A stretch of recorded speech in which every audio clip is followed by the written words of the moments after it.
બાળકોને તમે લંચ બોક્સમાં પણ આપી શકો અને ચા સાથે ખાવાની મજા આવી જાય ને તેવી મેંદા વગરની ઘઉંના લોટની એકદમ ચટપટી એવી સ્ટીક બનાવી હતી. તો તેની માટે મેં અહીંયા 1.5 કપ જેટલો ઘઉંનો લોટ લીધો છે, 1/4 કપ જેટલો મેં અહીંયા ચોખાનો લોટ લીધો છે અને 1/4 કપ જેટલો જે બારીક રવો આવે છે ને તે લીધો છે. જો તમારે બેમાંથી ગમે તે એક જ લોટ હોય ને તો અડધા કપ જેટલું લેવાનું. અડધી ચમચી જેટલો સંચળ પાવડર, જરૂર મુજબ મીઠું નાખી દેવાનું છે અને આખા મરીને મેં ખાંડી લીધા છે તો 1 ચમચી જેટલા નાખવાના. અડધી ચમચી જેટલા અજમાને આપણે આવી રીતે મસળીને નાખી દઈશું. એકદમ ચટપટો સ્વાદ આવે ને માટે આપણે 1 ચમચી જેટલો અહીંયા ચાટ મસાલો નાખી દઈશું. જો ન હોય તો તમે આમચૂર પાવડર પણ નાખી શકો. હવે 3 મોટી ચમચી ભરીને આપણે તેલને નાખી દેવાનું છે. હવે બધાને એકદમ સરસ એવું પહેલાં મસળીને એકદમ સરસ એવું મિક્સ કરી લેવાનું છે. મિક્સ થઈ જાય ને એટલે તમારે જોવાની કે લોટને તમારે આવી રીતે મુઠિયા પડે છે એટલું તમારે મણ નાખવાનું છે. જો તમારે આવી રીતે મુઠિયા ના પડે ને તો 1 ચમચી જેટલું તેલ તમે વધારે નાખી દેજો. હવે આપણે થોડું થોડું પાણી નાખતા જવાનું છે અને તેનો આપણે એક કઠણ લોટ બાંધી લેવાનો છે. તો આવો આપણે કઠણ લોટ બાંધવાનો છે. હવે આપણે લોટને બિલકુલ પણ રેસ્ટ નહીં આપીએ. તેની માટે આપણે 2 થી 3 મિનિટ એકદમ સરસ એવો તેને કૂણવી લેવાનો છે, મસળી લેવાનો છે, જેથી કરીને એકદમ સરસ એવો કૂણો એવો તમારો આ લોટ બનીને તૈયાર થઈ જશે આવી રીતે. તો હવે તેના આપણે ભાગ કરી લેવાના છે.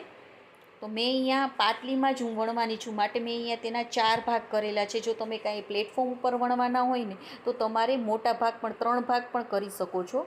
તો હવે એક ભાગ લઈ લઈશું અને બીજાને આપણે ઢાંકીને રાખી દઈશું.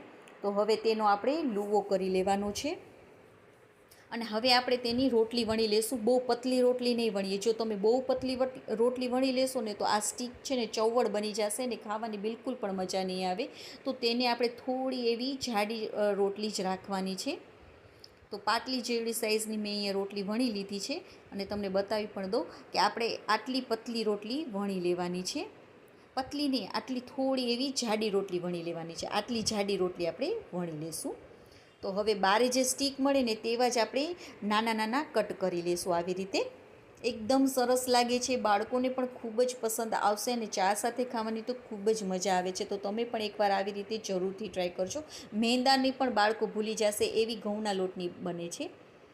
તો હવે આપણે તેને છે ને સીધા જારામાં જ આવી રીતે ભલે ભેગા ભેગા થઈ જતા તો પણ તેલમાં તળાશે ને ત્યારે એકદમ છૂટા એવા તમારા થઈ જશે. તો આવી રીતે જારામાં બધા લઈ લેવાના છે અને હવે બાજુમાં તેલને પણ આપણે ગરમ કરવા મૂકી દેવાનું. તેલ ગરમ થઈ જાય ને એટલે ગેસની ફ્લેમને મીડિયમ કરી નાખવાની છે અને તેમાં આપણે આને નાખી દઈશું. 1 થી 2 મિનિટ બિલકુલ પણ આપણે તેને ટચ નહીં કરીએ અને જો એકદમ છૂટા છૂટા એની મેળે મેળે જ થઈ જશે આવી રીતે. 2 થી 3 મિનિટ થઈ જાય ને પછી ચમચી વડે તેને આવી રીતે કરી લેવાનું, છૂટું છૂટું કરી લેવાનું થોડું થોડું.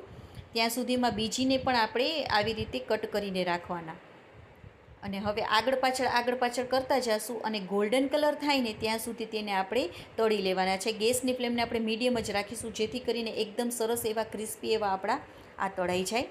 તો આવી જ રીતે તમારે બધા સ્ટીકને તળતું જવાનું, એક એક લુવાનું કરતું જવાનું અને એક એકનું તળતું પણ જવાનું. તો જો એકદમ ફટાફટ તમે આને બનાવી શકશો, બધાને ખૂબ જ પસંદ આવશે. અને હા, જો તમને આ મારી રેસિપીઓ ગમતી હોય ને તો પ્લીઝ લાઇક કરજો અને મારી ચેનલમાં નવા હોય ને તો સબસ્ક્રાઈબ કરજો. જો અવાજથી ને તમને ખબર પડી છે કે એકદમ ક્રિસ્પી ક્રન્ચી એવી આપણી આ બનીને તૈયાર થઈ ગઈ છે. અને એકદમ ઠંડી પડી જાય ને પછી તમે એરટાઇટ કન્ટેનરમાં તેને ભરીને રાખી શકો છો. જો તમે ગરમ જ ભરી દેશો ને તો એકદમ હવાઈ જશે, માટે ઠંડી પડે પછી રાખવાની. ઓકે ફ્રેન્ડ્સ, બાય, જય માતા.